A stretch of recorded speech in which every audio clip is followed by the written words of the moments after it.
The woman behind the window was telling me to leave. At the same time, the customer messaging me through DoorDash said, "Side door, come closer." I was halfway down a narrow driveway with the food in my hand and my car parked behind me near the road. The woman shook her head harder. Then she pointed past me. The phone vibrated again. "I can see you. Black jacket, blue hat." I'd never mentioned what I was wearing. A porch camera above the side entrance slowly turned in my direction. Then the side door opened about 6 inches. Something moved in the darkness behind it. And before I could decide whether the woman inside was warning me or setting me up, gravel shifted somewhere between me and my car. 20 minutes earlier, it looked like the easiest order I'd received all night. It was a little after 11 and I was preparing to call it. The order was from a sandwich place less than 2 miles away. One bag, decent tip, delivery address just outside the busier part of town. The only unusual part was the note. "Do not use the front door. Leave at side entrance. Do not ring bell." That didn't seem alarming by itself. People gave strange instructions all the time. Sleeping babies, loud dogs, roommates, parents who didn't know their kid had ordered food at midnight. So I picked up the bag and started driving. A few minutes later, another message appeared. "Come all the way down the driveway. Side doors around back." That was slightly different from the original instructions, but not enough to cancel. I replied that I had the food and would leave it at the requested entrance. The customer immediately answered, "Don't leave until I get it." That part bothered me. DoorDash orders were supposed to be simple: drop it off, take the picture, and leave.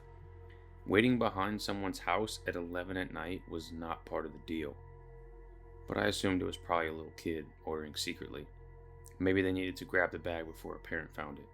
The GPS brought me to a road lined with widely spaced houses and patches of woods between them. The delivery property sat farther back than the others. A narrow gravel driveway ran along the right side of the house. Trees and an overgrown hedge blocked most of the view from the road. I could see lights in an upstairs room and another light near the back of the first floor. The front porch was completely dark. There was no good place to turn around, so I left my car near the entrance of the driveway, pointed toward the road. I took the bag and walked in. About halfway to the house, the customer messaged me again. "Not there. Keep coming." I hadn't stopped yet. That meant whoever was messaging me could see my location more precisely than the app should have shown it. I looked toward the upstairs windows. One curtain moved. For a second, I saw the outline of someone standing behind it. Then it closed. I kept walking, but more slowly. The side entrance was farther back than I expected. It sat beneath a small overhang between the house and the detached garage. A security camera was mounted above it. As I approached, its motor made a faint clicking sound, and the lens rotated toward me. My phone vibrated. "Put it directly against the door." I was beginning to think the customer was watching through the camera. That would explain how they knew where I was. So I placed the bag near the side entrance and stepped back to take the delivery photo. Before I could, the curtains in the downstairs window moved. A woman stood behind the glass. She looked to be in her 40s, wore a sweatshirt, and one hand was pressed flat against the window. I lifted the food slightly, trying to show her why I was there. Her expression changed immediately. She shook her head, not confused, but afraid. She pointed toward the driveway and mouthed something I couldn't hear. My phone vibrated again. "Knock." I looked from the message to the woman. She shook her head faster. Then she held up both hands and mouthed the words more clearly. "I didn't order anything." The new message told me to use the side door. The woman told me to leave. Then the customer described my jacket and hat. When she pointed behind me, I turned just enough to look without completely taking my eyes off the house. At first, I saw only the driveway. Then a faint rectangle of light appeared beyond the hedge near the road. A phone screen. It glowed inside a dark vehicle parked partly on the grass across from the property. The screen went black the moment I noticed it. The customer wasn't watching through the porch camera. They were watching me from outside the house. The side door opened slightly. The woman stepped away from the window. I heard a man's voice from inside. "Who's out there?" She shouted back, "Don't open anything." The message on my phone changed. "Tell her the food is here." That's when everything hit me. This wasn't a setup or the wrong house. It was bait. I was the bait in some psycho scheme. That's when I heard repeated taps on the window in front of me. The woman was really trying to get my attention this time. She was banging hard on the window, telling me to look behind me. She was pointing in the same direction where that car was. A figure started approaching me through the darkness. He had one hand raised in the air. It had a gun. As the dark figure approached closer with the gun in hand, I raised both of mine. My right hand still had my phone in it. His black cap, bandana, and sunglasses concealed any part of his face that would be recognizable or identifiable. All you had to do was follow the instructions. They were clear, weren't they? Side door, all the way in the back. Wait till I get it, and you'd be off on your next delivery. But look at you. You just couldn't follow directions, could you? I'm not here for you, but now I might have to be. As he was saying this all to me, I was pleading for my life. Call it distraction, call it survival, whatever you want. But in the time that I was pleading for my life, I was pressing the side button on my iPhone 3 times to signal an emergency SOS. 911 was being called. I could see it out of the corner of my eye. I just had to buy his time. I heard the subtle, "Hello? Hello? 911, what's your emergency? Look, man, please, don't shoot. I'm just a DoorDash driver, okay? I can't even see what you look like. I could walk away and you'd never see me again, please." That's when the banging got even louder. She was saying something. A name. Sean. His name was Sean. It's too late for that. It's way too late for that. You should have followed the instructions. That phone in your hand, drop it. Now. In that moment, I knew that if I dropped that phone too early, I was good as dead. But I had no way to know if the dispatcher even knew what was happening, if they were sending units or anything. But he started pressing.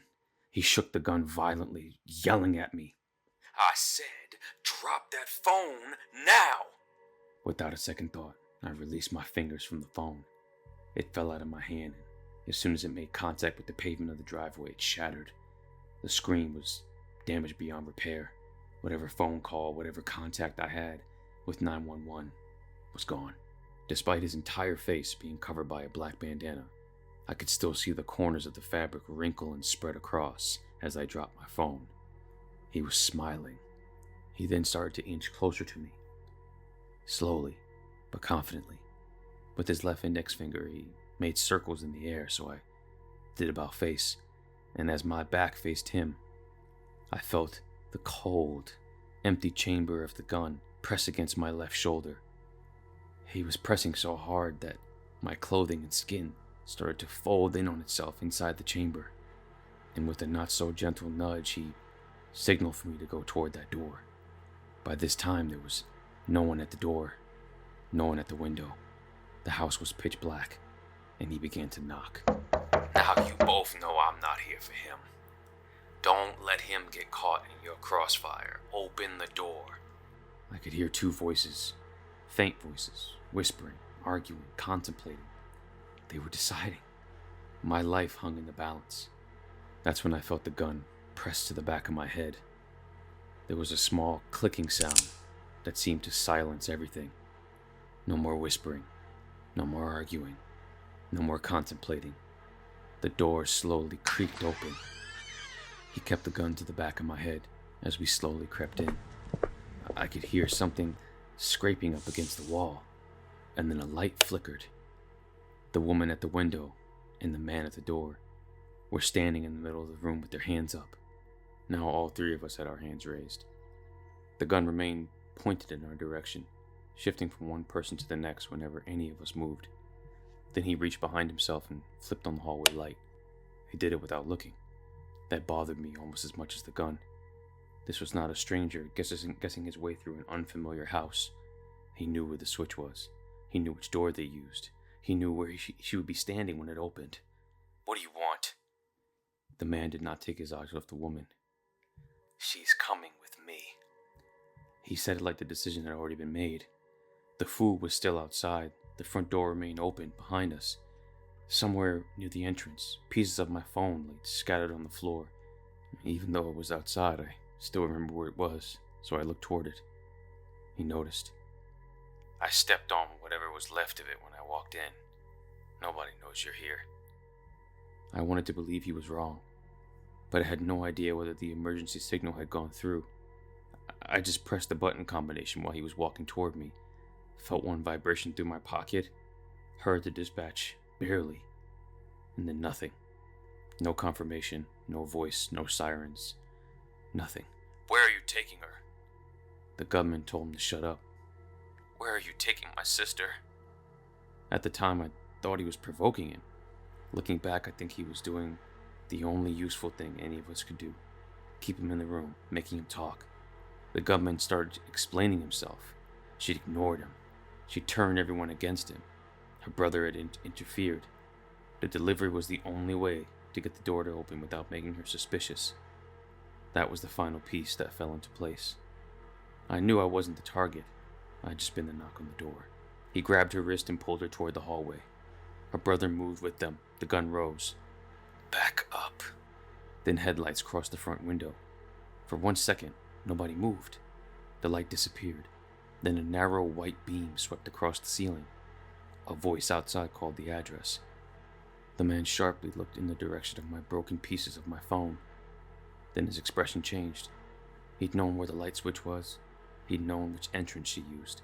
He'd even know how to make her open the door.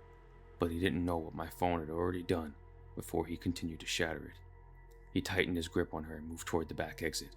Her brother stepped between them, not swinging, not trying to take the gun. He simply made it impossible for the man to drag her through the doorway without moving him first. The gunman turned toward him. I grabbed the woman around the waist and pulled her down with me. The front of the house exploded with voices. Police! Drop the weapon! The gunman released her and ran. The back door slammed hard enough to shake the wall. We all stayed on the floor. I heard boots move through the house. More shouting came from the yard. Then something heavy struck the ground outside. An officer entered through the front door and told us not to move until he could see our hands. A few minutes later, he told us the man was in custody. The emergency signal had gone through. Even after the screen shattered, the call had remained connected long enough for the dispatcher to hear voices, identify the address, and send officers toward the house. The woman later told police that her former boyfriend had been watching her property for weeks. He had been inside the house before. That's why he knew the light switch. That's why he knew the side entrance. And that was why she had been shaking her head when she first saw me approaching the door. The delivery account did not belong to anyone in the house. It had only been used to bring a stranger to the property, someone wearing the right uniform, holding the right bag, and giving her one believable reason to unlock the door. I continued delivering after that, but I stopped treating customer instructions like proof that customer was actually waiting inside. Because the address that night was correct. The order was real. The person sending me closer simply had never been behind the door. He had been behind me.